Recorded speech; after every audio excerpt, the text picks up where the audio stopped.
ఒక్కసారి కొమ్మూరి గోల్డ్ కి కాల్ చేయండి. తాకట్లో ఉన్న మీ బంగారాన్ని విడిపించి మార్కెట్ ప్రైస్ కి వాళ్ళు కొనుక్కుని మిగతా డబ్బులు మీకు ఇచ్చేస్తారు. 10 నెలలు కిలోల కొద్ది బంగారం పెళ్లి ఆభరణాల వెనుక చాలా పెద్ద స్టోరీ ఉంది. సో పెళ్లిలో విజయ్ రష్మికల జంట ధరించిన పెళ్లి ఆభరణాలు కావచ్చు ఆ ప్రత్యేక ఆకర్షణగా నిలిచాయి. సో ప్రస్తుతం సోషల్ మీడియాలో ఈ జంట ధరించిన ఆభరణాలు కావచ్చు అండ్ అవుట్ఫిట్ కావచ్చు వాళ్ళు చేసిన ప్రతి పని ఇప్పుడు పెద్ద ఎత్తున మాట్లాడుకునే చర్చనీయాంశంగా మారింది. Pan India stars Vijay Deverakonda Rashmika మందన్నల పెళ్లి ఉదయపూర్లో అత్యంత ఘనంగా జరిగింది. ఉదయం 10 గంటల 10 నిమిషాలకు 3 ముళ్ల బంధంతో ఇద్దరు ఒక్కటయ్యారు. కట్ చేస్తే ఉదయపూర్ నుంచి హైదరాబాద్ కూడా రావడం జరిగింది. ఐటీసీ మెమెంటోస్లో చాలా తక్కువ మంది కుటుంబ సభ్యులు బంధుమిత్రుల మధ్య ఈ పెళ్లి వేడుక జరిగింది. సో మొత్తంగా ఖర్చు విషయంలో రష్మిక ఎక్కడ కూడా వెనకాడలేదు. అసలు మొత్తం మీద హైలైట్స్ అయిన విషయాల గురించి మరింత సమాచారం మా ప్రతినిధి చార్మి అందిస్తారు. చార్మి, అసలు చెప్పండి, ఎక్కువ హైలైట్స్ అయ్యాయి, వేటి గురించి ఎక్కువగా మాట్లాడుకుంటున్నారు, అసలు ఎంత అయింది ఖర్చు ఓవరాల్గా? ప్రజెంట్ మనము ఉదయపూర్లో జరిగిన ఈ వెడ్డింగ్కి సంబంధించి చూసుకుంటే అసలు ఎప్పటి నుంచో వెయిట్ చేస్తున్న అందరూ కూడా ఈగర్గా ఎప్పుడెప్పుడు ఫొటోస్ బయటకు వస్తాయని వెయిట్ చేస్తారు. ఈ వెడ్డింగ్లో హైలైట్ ఏంటి అంటే వాళ్ళది సంబంధించి ఒకటా రెండా ప్రతి ఒక్కటి హైలైట్ అనే చెప్పాలి. ఎందుకంటే డెకరేషన్ దగ్గర నుంచి వాళ్ళకి సంబంధించిన ఫొటోస్ ఎప్పుడైతే వచ్చాయో వాళ్ళు వేసుకున్న డ్రెస్సెస్ కానీ నగలు కానీ బో చెప్పుకుంటూ పోతే అదొక ఒక మహాభారత యుద్ధానికి సంబంధించో లేకపోతే ఒక వింటేజ్ టైంకి మనం వెళ్ళిపోయామేమో, లేకపోతే ఆ టైంలో రాజుల కాలంలో ఒక వెడ్డింగ్ చూస్తున్నామేమో అనిపించింది. ఎందుకంటే వాళ్ళిద్దరూ వేసుకున్న డ్రెస్సెస్ ఏవైతే ఉన్నాయో ఆ అమ్మాయికి సంబంధించి ఒక ఫ్యాషన్ డిజైనర్ తను అన్విత అనే ఒక అమ్మాయి, తను ఎప్పటి నుంచో సెలబ్రిటీ డిజైనర్స్ చేస్తుంది. తను ఒక డ్రెస్ని అయితే డిజైన్ చేసింది.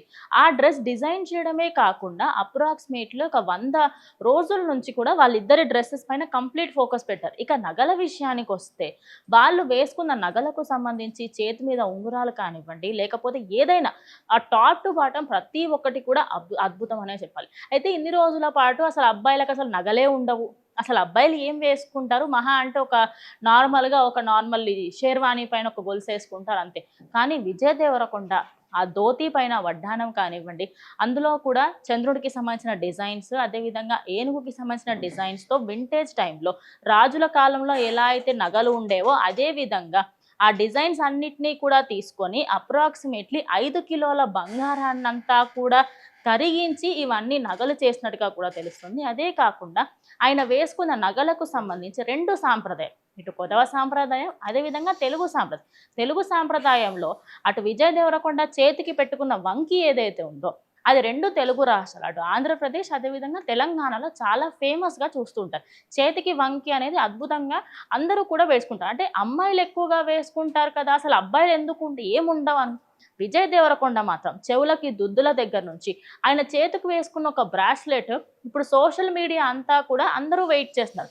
బికాస్ ఇలాంటి డిజైన్ మేము ఎప్పుడు చూడలేదే, ఇంత కొత్త డిజైన్. అంటే ఇన్ని రోజుల పాటు అసలు ఆయన ఒక స్టైల్ ఐకాన్ అని అంటూ ఉంటారు. నిజానికి ఆయన ఒక్కొక్కసారి డ్రెస్సెస్ వేసుకుంటే అబ్బా వాట్ ఏ స్టైల్ అనుకునేవాళ్ళు. ఇప్పుడు పెళ్లిలో కూడా ఒక ట్రెండ్ సెట్ చేయలేదు, ట్రెండ్ని వాళ్ళే రీక్రియేట్ చేస్తున్నారు. అంటే పాత వాళ్ళని ఫాలో అవ్వడము కాదు, మేమే ట్రెండ్ సెట్ చేస్తామంటూ సెట్ చేశారు. ఇక రష్మిక విషయానికి వస్తే తను ధరించిన ఏదైతే నగలు ఉన్నాయో అందులో కొన్ని కొదవ సాంప్రదాయానికి సంబంధించిన తను వేసుకున్న చోకర్కి సంబంధించి కానీ, లేకపోతే ఆ లాంగ్ హారం కానీ, అవన్నిట్లో కూడా కొదవ సాంప్రదాయానికి సంబంధించిన ఉన్నాయి. అదేవిధంగా మామిడి హారం అని అంటుంటారు, మ్యాంగో హారం అంటారు తెలంగాణ భాషలో. అదేవిధంగా ఇంకోటి కాసుమాల అని కర్ణాటకలో అంటారు, మనం ఇక్కడ కాసుల పేరు అంటాం. సో అది అండ్ ఓవరాల్గా వాళ్ళ లుక్ విషయంలో కానీ ఏదైనా చూసుకుంటే ఒక ఎక్స్ట్రాడినరీ అనమాట. ఒక వింటేజ్ పెళ్లి చూసిన విధానం. ఇంకా వింత విషయం ఏంటి అంటే జస్ట్ ఒక ఫ్లవర్స్కి సంబంధించి ఒక పర్టికులర్ ఫ్లవర్స్ని కూడా ఒక 50 లక్షలు పెట్టి వాళ్ళైతే ఆ ఫ్లవర్స్ని కూడా ఎక్స్పోర్ట్ చేయించుకోవడం జరిగింది. సో అక్కడ డెకరేషన్కి సంబంధించి కూడా మనం ఒకసారి మాట్లాడుకుంటే మనం 50 కోట్లు, జస్ట్ 50 కోట్లు ఓన్లీ డెకరేషన్ కోసమే వాళ్ళైతే కేటాయించడం జరిగింది. 50 లక్షల కోట్లల్లో వెచ్చించారు.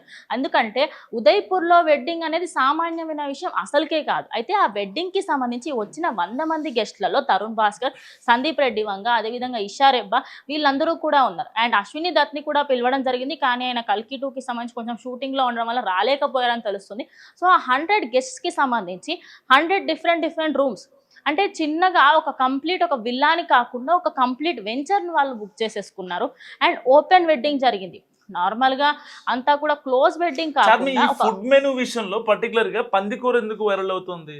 రష్మికకి పందికూర ఇష్టమా? కొదవ స్టైల్లో పోర్క్ కర్రీని చాలా Yes. డిఫరెంట్ గా చేస్తారు. అక్కడ Yes. ఆంధ్ర తెలంగాణ స్టైల్స్ కన్నా కూడా కొదవ స్టైల్లో చేసిన పోర్క్ కర్రీకే ఎక్కువ ఫ్యాన్ బేస్ ఉంది అని చెప్పి మాట్లాడుకుంటున్నారు. Yes, ఏంటి yes. అసలు ఈ పందికూర స్పెషాలిటీ? అంటే నిజానికి ఇక్కడ మనం ఎంతైతే ఇష్టంగా మాంసం తింటుండే అంటే చికెన్ కానీ మటన్ కానీ మనం ఇక్కడైతే ఎంత ఇష్టంగా తింటామో అటు కొదవ సాంప్రదాయంలో పోర్కుని అంత ఇష్టంగా అంటే పంది మాంసాన్ని ఇష్టంగా తింటారు. అందులో అంతెందుకు చాలా తెలంగాణ రాష్ట్రాలలో కూడా ఎక్కువ మంది తింటూ ఉంటారు. అయితే ఈ పంది మాంసంకి సంబంధించి వాళ్ళు ఎన్నో సంవత్సరాలుగా వాళ్ళ సాంప్రదాయం అనుకోవచ్చు, లేకపోతే వాళ్ళ ట్రెడిషనల్ డిష్ అని కూడా అనుకోవచ్చు. అండ్ రష్మికకి చాలా అంటే చాలా ఇష్టం. తను ఎన్నో ఇంటర్వ్యూస్లలో కూడా నేను చాలా ఇష్టంగా తింటాను, నాకు మీట్ అంటే చాలా ఇష్టం అని కూడా ఎన్నో సందర్భాలలో చెప్పింది. ఇక అదొకటే కాకుండా అప్రాక్సిమేట్లీ 25 డిషెస్, ఆ 25 డిషెస్లలో పంది మాంసంకి సంబంధించి 2 డిఫరెంట్ కర్రీస్ లాగా చేయించారు. అదేవిధంగా కీమా సమోసాస్ కానివ్వండి, లేకపోతే ఇటు హైదరాబాద్కి సంబంధించిన కొన్ని డిషెస్, అటు దమ్ బిర్యానీ, పచ్చి పులుసు, ఇటు తెలంగాణకి సంబంధించి మటన్ కానీ చికెన్ కానీ అవన్నీ కూడా చేయించారు. కానీ హైలైట్ ఎందుకంటే ఇన్ని రోజుల పాటు మనం చికెన్ మటన్ అని వినేవాళ్ళం, సడన్గా పంది మాంసం ఏంటి అసలు తింటారా అనుకుంటారు. కానీ నిజంగానే హైదరాబాద్లోనే చాలా రెస్టారెంట్స్లలో పంది మాంసం చాలా అఫీషియల్గా అమ్ముతుంటారు. అదేం పెద్ద తప్పు అని కాదు, బట్ అది హైలైట్ అవుతుంది అంతే. ఎందుకంటే ఒక హీరోయిన్ తనంతట తాను తన వెడ్డింగ్లో ఇది పెట్టిందా, సీరియస్లీ పంది మాంసం ఎవరు పెడతారు, అసలు మాంసమే పెడతారా వెడ్డింగ్స్లలో అని అది కొంచెం చర్చకు దారుతుంది. ఎందుకంటే మన కొన్ని తెలంగాణలో కొన్ని వెడ్డింగ్స్లలో, ఆంధ్ర వెడ్డింగ్స్లో అసలు మాంసమే పెట్టారు. అలాంటిది పంది మాంసం పెట్టడం ఏంటో ఒక కాంట్రవర్షియల్గా వెళ్ళిపోతుంది అనమాట. కానీ తనకి సంబంధించి తను చాలా ప్రైవేట్గా చేసుకున్న ఈ వెడ్డింగ్లో ప్రతి ఒక్కటి కూడా చాలా డీటెయిల్గా అబ్జర్వ్ చేసి ఇవేవేవైతే డిషెస్ వాళ్ళు అక్కడ పెట్టడం జరిగిందో అటు విజయ్ దేవరకొండ సైడ్ వచ్చే చుట్టాలకి, ఇటు రష్మిక సైడ్ నుంచి వచ్చే రిలేటివ్స్కి ఇద్దరికి కూడా సరిగ్గా ఉండాలి, అన్నీ సమకూరి ఉండాలి అని చెప్పేసి ఆ ఒక్క రీజన్తోనే ఇవన్నీ పెట్టడం జరిగింది తప్పించి అదేదో పెద్ద తప్పు అన్నట్టుగా అయితే ఏమీ లేదు.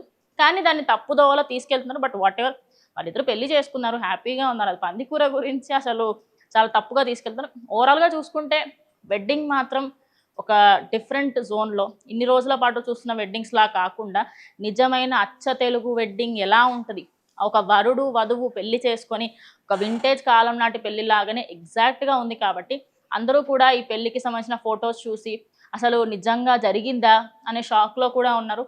ఇక నగల విషయంలో ప్రతి దాంట్లో కూడా ఎక్కడా కూడా డబ్బు అరే తక్కువ పెట్టాలి అనేది ఏమీ లేదు. జస్ట్ కొంచెం ఇంటిమేట్గా చేసుకున్నారు అంతే తప్ప ఇంకా ఏది లేదు. సో పెళ్లి హైలైట్స్ గురించి మీరేమనుకుంటున్నారు? మస్ట్ కామెంట్ చేయండి. చూస్తూనే ఉండండి మనం టీవీ.